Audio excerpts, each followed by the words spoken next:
สบายดีสวัสดีตอนเที่ยงอีกเนาะทุกคนมื้อนี้เป็นมื้อที่2เนาะทุกคนของการลิ่นสงกรานต์ลิ่นปีใหม่อยู่ทางฝั่งไทยนะทุกคนมื้อนี้เรามาเปิดคลิปอยู่ทางซองโดนซีคือเก่าพี่น้องมื้อนี้ก็มากับทีมงานคือเก่าเนาะแต่ว่าขาดไปหลายคนเติบ2คนเนาะตอนนี้เรากำลังย่างไปนะทุกคนรู้สึกว่ามื้อนี้ร้อนแห้งเลยทุกคนแดดก็มื้อวานนี่เนาะต้องย่างไปเฮาว่าเฮาสิไปเริ่มจากตึกมหานครก่อนเนาะจึงค่อยไปสีลมมันสิเป็นจังได๋ไปสีลมไปกินนิดก่อนลงนี่ก่อนบ่นู่นคนเล่นน้ำนี่ทีมงานเฮามื้อนี้ทีมงานเมียเผลอเดี๋ยวไปเอาสิตายเลยเพิ่น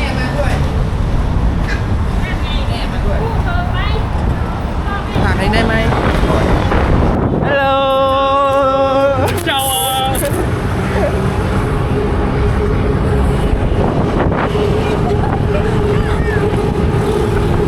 กันแดดคอยล่วงเมื่อแล้ว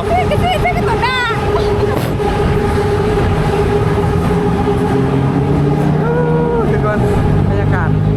รถไฟผักได้เนี่ย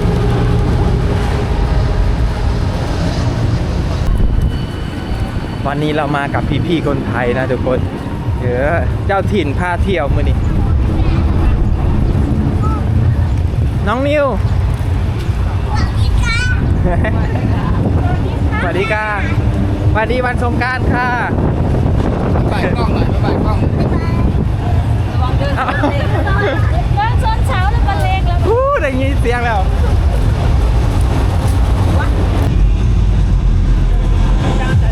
คนเยอะไม่ต้องไปไหนไกลเลยฝั่งนี้ก็คนหลายแต่ทุกคนคนเยอะกว่าเมื่อวานเดี๋ยวต่อละพวกเราต้องจะมีนี่โดนคือทางแห้งเลย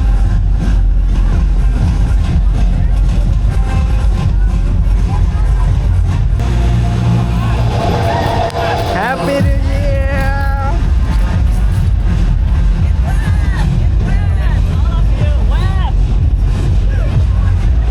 เมื่อนี้เอามาเริ่มอยู่ที่ตึก King Power มานครทุกคน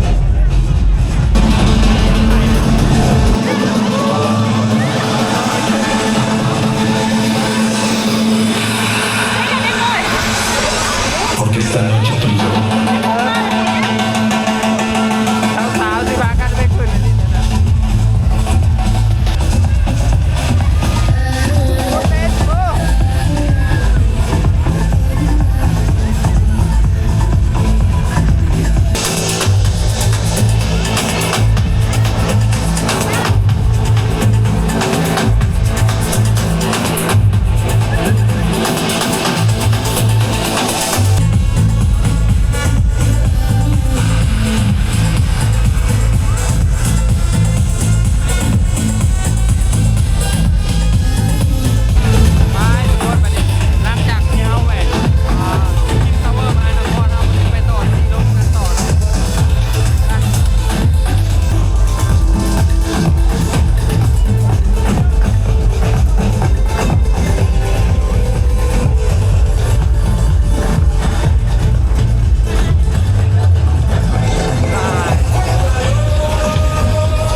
เป็นแบบว่า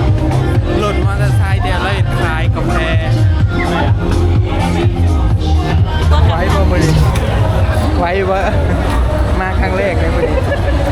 ระวังลงทางกลับเด้อ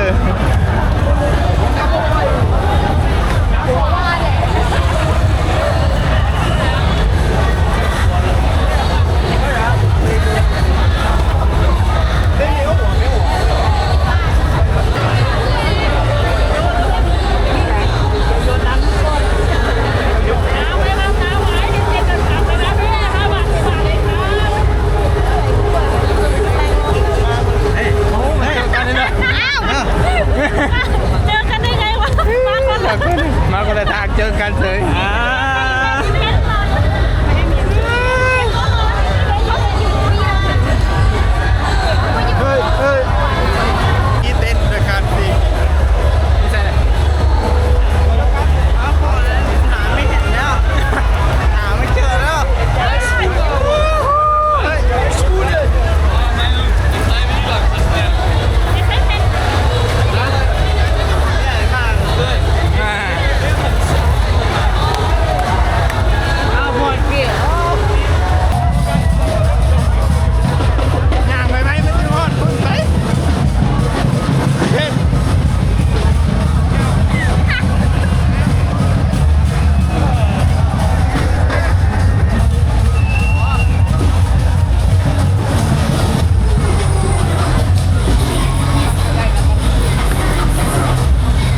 กันเมื่อไหร่บ่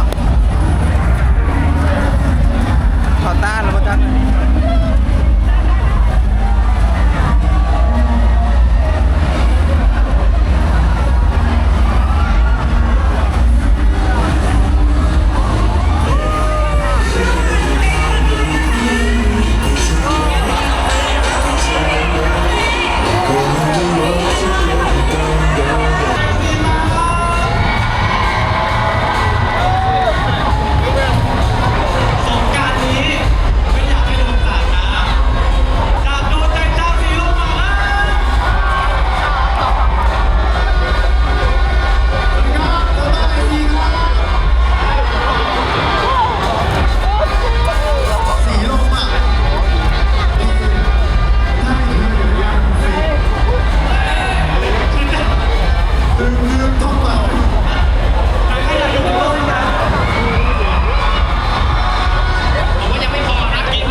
องมาข้างนอกมีอาหารขายหลาย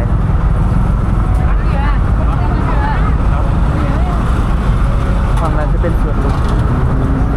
กี่โมงแล้วเข้าสวนลุมไหมอ๋อทุกคนจะบอกว่าคนเต็มเลยนะมาข้ามไปฝั่งนู้นปะได้อยู่ไหมให้เคี้ยวอยู่ไหมนี่ฮัลโหล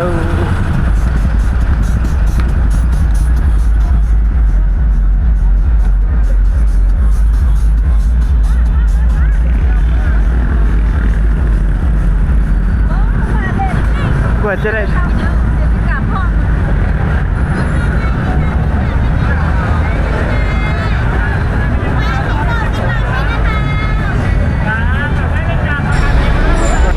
ทุกคนเมืองโรถติดนะที่หนึ่งเลยขากลับมาเนาะทุกคนขันเท้าอย่างต่อไปตามถนนสีลมนะคือว่าเมื่อนี้เนี่ย2-3 ทุ่มยังบอกออกแต่สีลมได้เนาะทุกคนยังออกแต่สีลมบ่ได้ดอกไปว่าเนาะเอาก็เลยว่าออกมาใส่ส่วนลุ่มแล้วก็พากันอย่างมาตามถนนฝั่งนี้เนาะ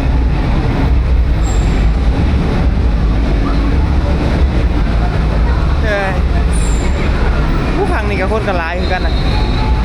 พอมันซอดใส่กับสีลมคือกันเลย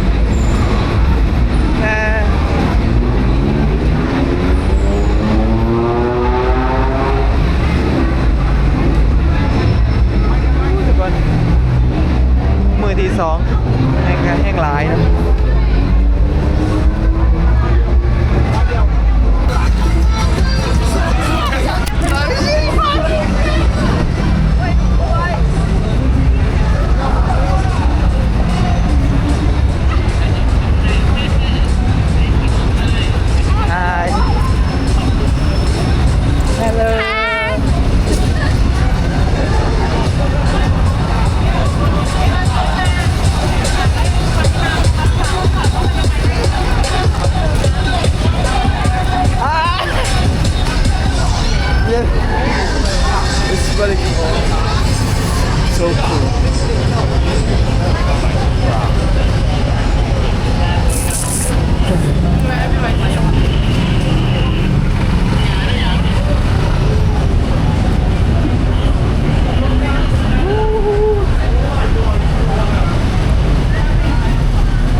คนก็ยังหลายอยู่ครับ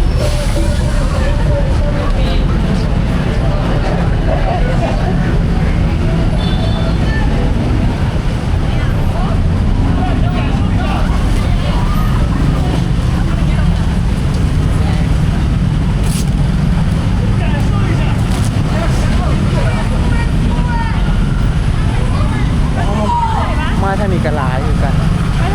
มาที่ถึงแหละถ้าต้องเดินสื่อไปเลยพอมันอันนี้ที่ซอดใส่กับสีลมเลยดิ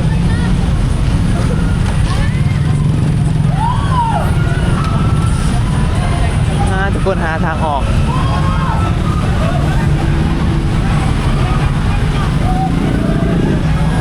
ฝั่งนี้คนกรีดหลายกันนะทุกคนแต่ว่าเขาจะบดแบบปิดถนนนะมันที่ซอดใส่กับสีลมฝั่งนี้อันนี้เป็นซอดสีลม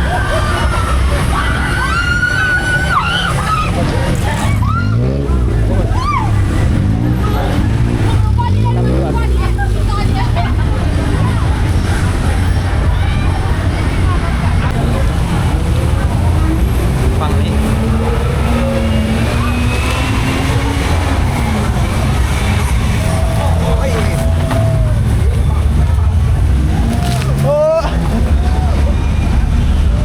เสียบเลย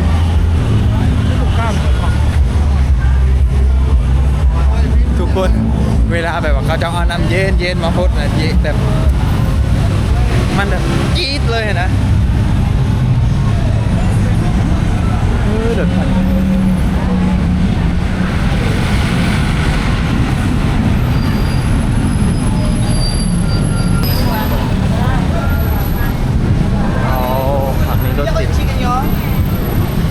chicken at mamaya na lang. Ang gusto ko prutas.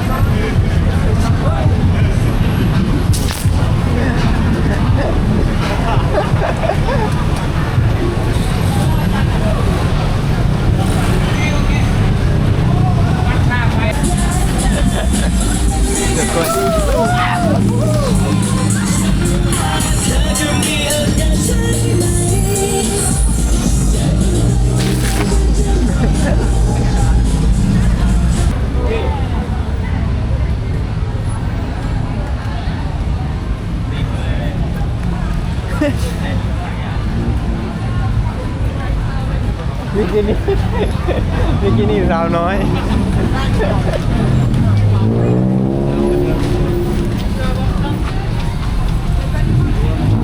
คนเยอะเลยขนาดมาฝั่งในคนยังหลายทุกคน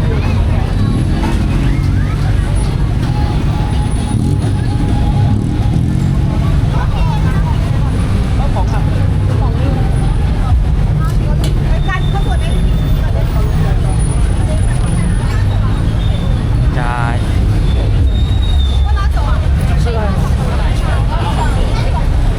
アメリカとか海外の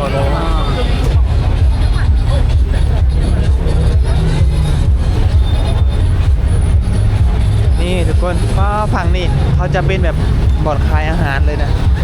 ตามถนนเขาจะขายแบบนี้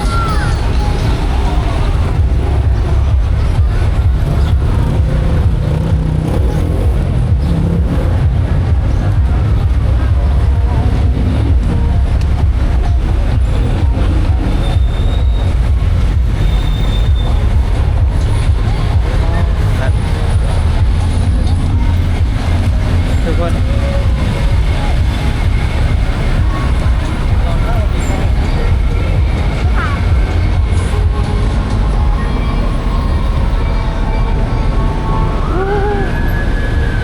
คนเต็มเลยไปทุกคนคลิปนี้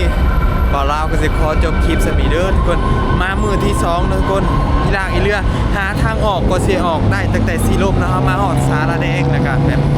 คนมันเน่นแห้งนะทุกคนก็เลยแบบว่าตัดสินใจออกมาทางสวนลุมแล้วก็ย่างมาเรียบเนาะถนนอันนี้มาเนี่ยก็เลยว่าได้ออกมาหอดพี่เนาะทุกคนคันสั้นมื้อนี้นะเอายังบอลหอดหอมซับทุกคนเพราะว่าคนมันเน่นอะไรทุกคนร้ายแห้งเลยทุกคนเลยกระมวลอีกคือเก่าทุกคนสีลมมื้อนี้แต่ว่าบ่ได้ไปทำมันนั้นเนาะบ่ได้ไปสุดเนาะทุกคนมื้อนี้ไปได้ครึ่งทางแล้วก็กลับนะทุกคนสำหรับคลิปนี้บ่าวลาวก็สิขอจบคลิปเลยเด้อเนาะทุกคนนะขอบคุณขอบใจทุกคนที่ให้การติดตามรับชมเฮาทุกคนพอกันใหม่ทุกคนบางทีมมื้ออื่นเขาอาจจะแบบพาทุกคนมาหลอกกันมาหลอกอีกคือเก่าก็มีเนาะทุกคนคันยังมีแห้งนะทุกคนเด้อนี่เขาก็ย่างมาตามถนนแบบนี้เป็นยังไงสองสาวไหวอยู่บ่มื้อนี้มือแรกเป็นยังไงนี่นะมืออื่นสิมาอีกบ่ บ๊ายบายทุกคน